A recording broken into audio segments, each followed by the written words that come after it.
ခောက်ဆွဲကြော်လေးကြော်စားကြမယ်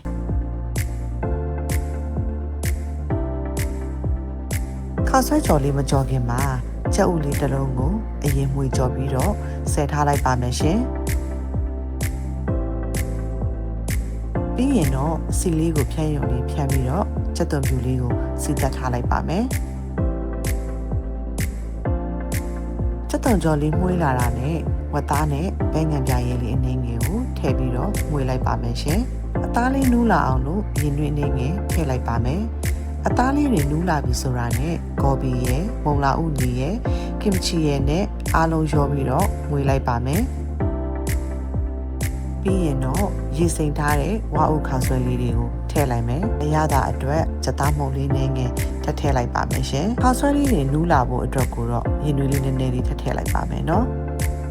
ထည့်ထားတဲ့ရင်နွေးလေးလည်းခံသွားပြီခောက်ဆွဲသားလေးကလည်းနူးလာပြီဆိုလို့ရှိရင်တော့အခုနောက်ကထည့်ထားတဲ့ကြက်ဥလေးတွေကိုပေါ်ကနေဖြူလိုက်ပါမယ်ရှင်အခုဆိုလို့ရှိရင်တော့အရန်ကိုစားကောင်းတဲ့ဝါအုပ်ခောက်ဆွဲကြော်လေးရပါပြီရှင်